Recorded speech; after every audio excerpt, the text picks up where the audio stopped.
Rin applies for, and thanks to Naomi pressuring the principal, I'm sure, is granted leave for the rest of the term for exceptional extracurricular activities. She has to make up for it during summer vacation, but she doesn't seem to mind. Rin will still be able to eat and sleep at school, of course. She doesn't just have to go to classes. I'm not entirely sure if I envy her or not. It all makes me feel anxious, somehow. It's the last day of school for Rin. I feel like I should send her off with a word of encouragement, or at least say something. It was sort of due to my influence that she decided to dive headfirst into all of this after all.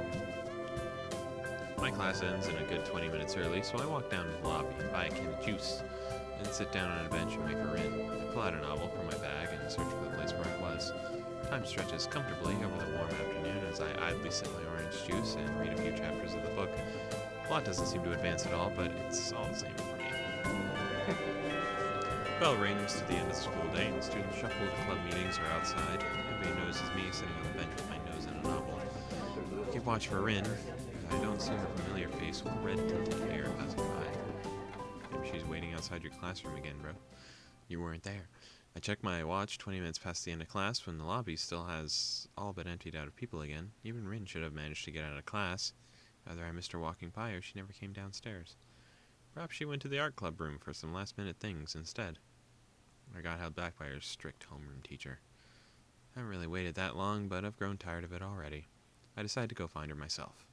I stuff my book in my bag and throw the now empty juice can in the trash bin, then climb upstairs.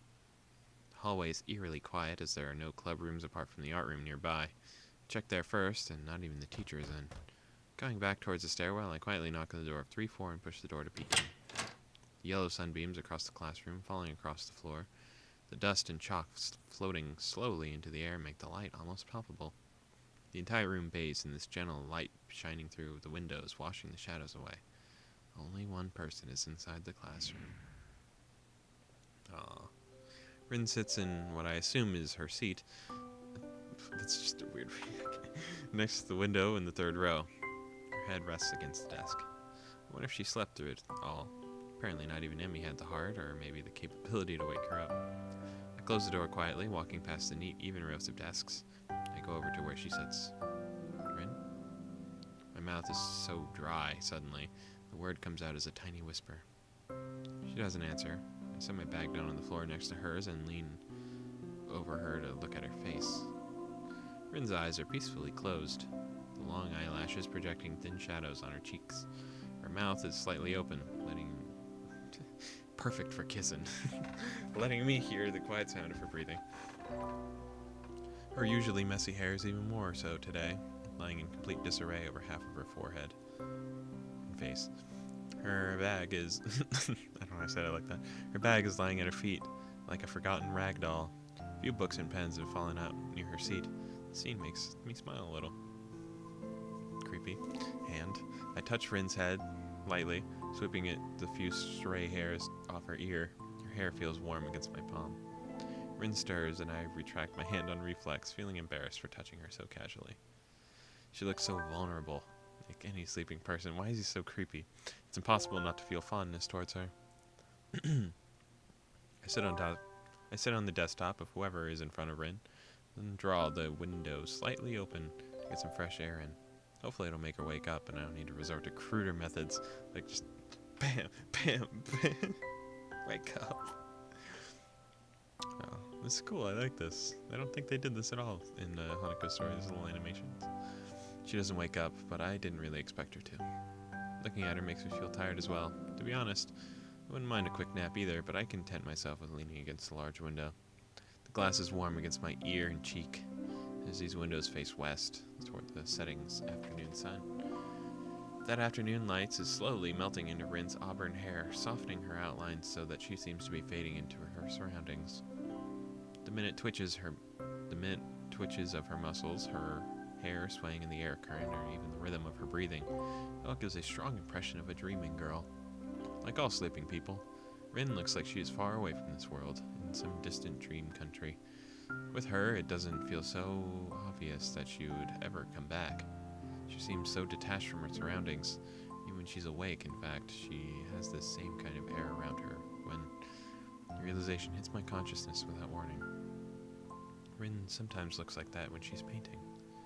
Her focused expression gives the same feeling of being on the other side of some imaginary gap as looking at her sleeping face does. I feel a pain in my chest. I'm having a heart attack. There's no way I can close that gap and be on the same level with her. It hurts, even though I know that it's impossible for any two people to truly understand each other. But Rin, she's almost literally in another world when she's talking about art, thinking about art, or making art. It's a wonderful world that I, nor anyone else, can't really share with her. Just like the world of dreams. Rin still doesn't show any signs of waking up, so I'm faced with the decision to either rouse her myself or wait for her to waken on her own. I choose the latter. Nice. That's cute. Waiting is something I'm good at. I found that during my hospitalization, but even in the hospital ward, was a little more lively than school after classes are over. The only sounds in this place are the loud ticking of the clock above the door, and the distant voices of students who are on the grounds. A genuine summer breeze inside from the window I cracked open, full of warmth and carrying the scent of light. I start smelling the colors. I see the sounds coming out of the... I look outside to see where it came from, but I'm dazed, dazzled, almost instantly. The window glass seems to trap all the sunlight within, making it painful to look that way. All I can glimpse through the window are the dark silhouettes of the trees and walls around the campus against the setting sun's radiance. As I turn back to watch Rin, she stirs again. A single tear worms down the corner of her eye, slowly making its way across her face before it falls onto the desk. Aww. It's tiny, barely a droplet, but it captivates me. Another tear follows the first, then the third. A feeling of anxiety overcomes me, petrifying me on the spot. So strange seeing Rin's peaceful face as she sleeps. At the same time as tears stream down her cheeks, biting the wooden desktop she rests her head on. I don't really know what to do, so I do nothing. I just watch the tears roll one by one down her face. I wonder what she's dreaming about. No. Rin wakes up after one final flinch, perhaps because of the tears. She sits upright and yawns so excessively it locks her jaw. Looks like her jaw might be dislocated, sorry. She notices my presence. Her reaction is more like the lack of reacting at all. It's just an acknowledgement, no startled gasp or anything. Yeah, she thinks that you like watching girls sleep, bro. You don't really make a good case for yourself. Hello. Good morning. She's so groggy, yet she can't even return my smile. She can't even return my smile that I somehow can't stretch to be entirely honest. Rin notices her wet cheeks and wipes them on her shoulders of her shirt. Can you do that? I guess. Seems like she isn't surprised or flustered by them. Cried in your sleep? Bad dream?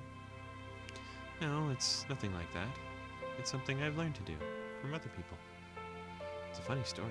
I'll tell you later. On second thought, not really that funny at all. I guess I won't tell you. Did you want something, or did you just come to watch me sleep? I wanted to see you after classes. Oh, well, it's after classes now, and I'm seeing you right here. Yeah, I just wanted to say good luck or something. I figured that the upcoming weeks are going to be a lot of work for you. Thanks. Min yawns again and blinks a few times. I feel weird. Didn't really sleep much last night. Butterflies in your stomach? What? No. I mean, yes. I know what that means. Butterflies. Don't really feel so good now. It'll be fine. You're so confident. Someday it'll bite you in the ear. I'll look forward to it. I think that I have to go. I promised Mrs. Seonji that I go there straight after school, now that it is after school. Is it okay if I come by sometime? Guessing you're planning to work long hours, so you prefer to avoid distractions. It's okay. It's not a distraction. Not like Emmy. Don't bring her with you, though. I wouldn't like that this time. I told her to stay away. I see. Alright then. Rin stands up and silently walks towards the door with me following behind. The school's empty hallways, devoid of the usual crowd of students, feel very lonely. It's only a few hours since school ended. A few hours. Jeez, she said she would be there. It only takes 10 minutes. But the building seems to be all but deserted. Our footsteps are all that intrudes upon the stillness of the hallways. The change is sudden, but it shows how the building is just an empty shell, dead without its students and teachers to liven it up. Jesus Christ. He's really looking deep into this one. It's like this school has become a private world just for the two of us. desolate place filled with silence and chalk dust. I am going to change. Oh, she talking about her clothes. Like, I'm gonna change. No, I am going to like change my life. She says this out of the blue while we walk down from the stairs from the 3rd floor. It makes me wonder how she views this challenge that lies ahead of her. That's what people must do sometimes. That's the last thing we say to each other that day. Okay, so she was talking about her person. Okay, my bad. Even though there's so much that we could talk about. And even those words down in the hall, in the all-encompassing silence, disappears into the stagnant air as if they were never said.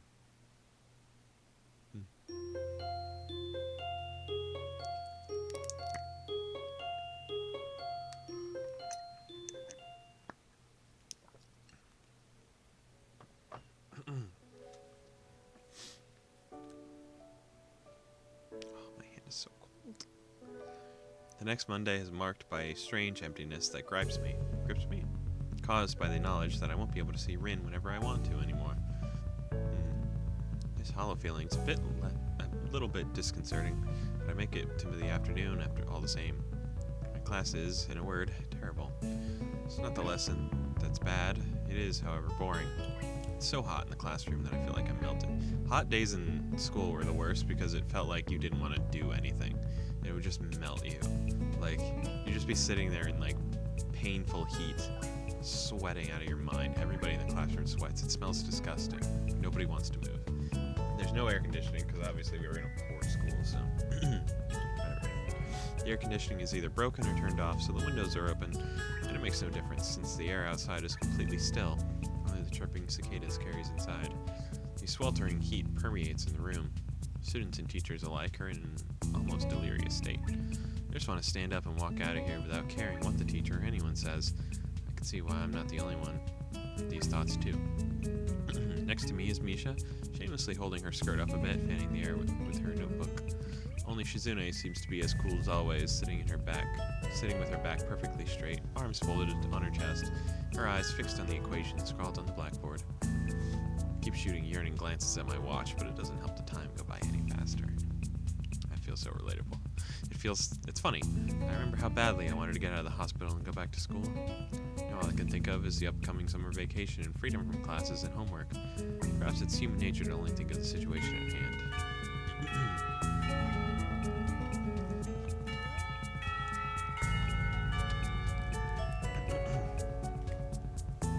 Finally, the bell rings.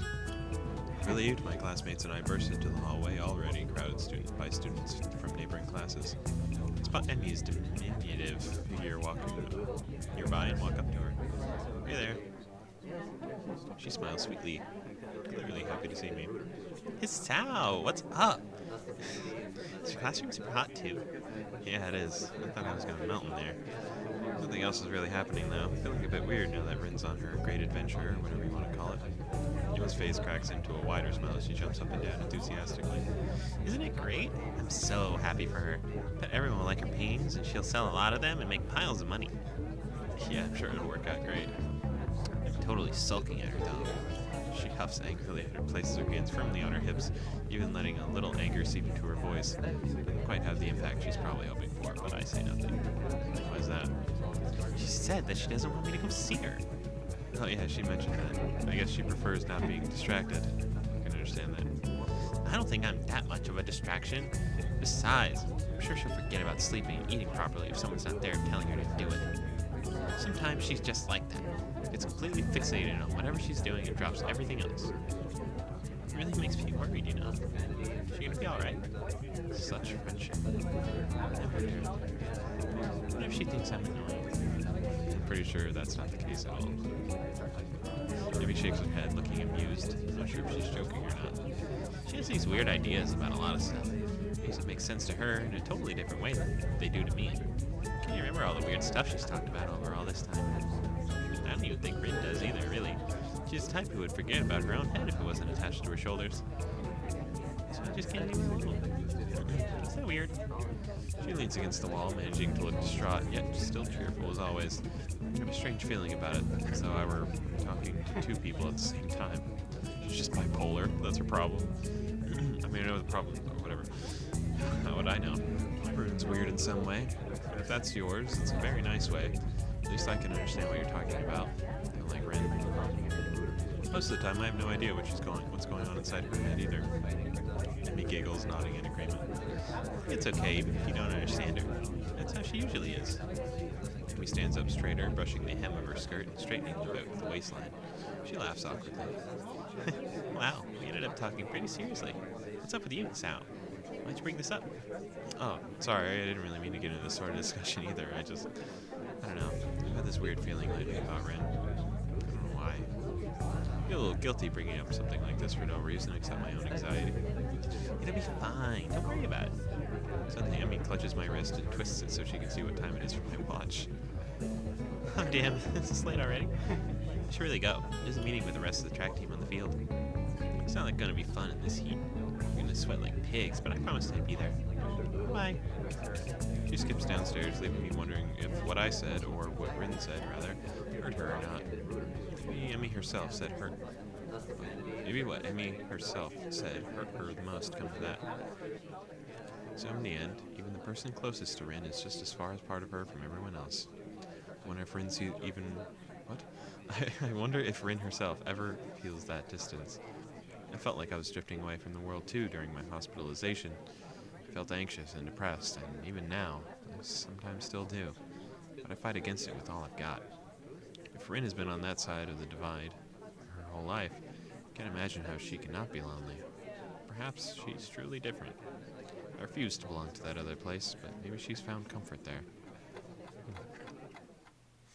As I walked through the hall that afternoon, I glanced at my watch. It's almost 4:30. I would normally have a club meeting to attend, but I don't feel like going to the art club room at all, so I start heading the opposite way. Okay, feels like a poorly chosen decision. I just know that if I skip the club once, I'm going to skip it again and again. It's probably it for me in the art club. It's been bubbling beneath the surface for a while now, though. Guess I'll formally quit later. Keep watching the bland linoleum floor as I walk without a direction. This leads me, perhaps unconsciously, to the school library. It's almost empty and completely quiet. A few studious first years are sitting at the tables, joining efforts to get homework done before dinner time. Yuko is hard at work today too. She's methodically going through the towering stack of books sitting on her desk, checking them one by one and still placing them onto a cart beside her. I greet her as I stop by. Good afternoon. I haven't seen you here for a while. Did you read all the books already? She seems to be in a good mood. I don't think so. I joined the art club and been passing the time there instead of working my way through your collection. I think I'm gonna quit though, so I guess you'll be seeing more of me again from now on. You don't like the club? Honestly, I don't know. I don't have much of a talent for art. I didn't hate doing it either. I guess it just feels a bit pointless. Can't really see any purpose in going. The art teacher scares me a little. I feel like he only gets like the most really intimate moments with Yuko. Like she's the only one he really relates to on this weird like plane, even though I don't know how old she is. She doesn't look like she's that much older, but like she's in university. So like she's probably only 1 or 2 years older, but like it feels like she's the only one he actually relates to on like a relationship level. All these girls he's trying to get at, it's like, God, I just don't understand her, but like I'm so into her. But Yuko, it's like, yeah, you know, we're doing this thing and it's cool. He talks so normal, and then she like talks to him normal again. Maybe gives him some suggestions, and he's like, yeah, Yuko, God, we're so alike. Really? He seems like a really nice guy. Maybe a bit over the top sometimes. Yuko makes a face. I can't read. It doesn't say anything further. How are you doing? Something good happened to me today. I didn't flunk my university course. Well, that's great, isn't it? Yes. Without the credit, I might have been kicked out, and then I'd have a lot of explaining to do with my family. I'm really lucky. I think I'm gonna buy pudding today to celebrate. Being a university student sounds hard. Surprised you're working 2 jobs while still attending. My part-time work really makes it hard to keep up with my studies, and I get yelled at by my student counselor. And then if I stay up late studying, I get sleepy at work, and my boss yells at me. But if I quit my jobs, I'll starve. Just like I can't win. I wonder why it's like that. Damn, I don't really know what to say. Yuko really isn't complaining to get empathy out of a guy a lot younger than her. Let's say a lot younger, you're literally like anywhere between 1 and 4 years. She's basically just talking about the facts of her everyday life. It makes me feel more pity for her somehow. It must be hard for you. I don't know. Just been like this for so long that I've forgotten what it's like to have a normal life. Maybe this is already normal life for my age. Is this normal? It is, right? It must be. Why is being normal so depressing?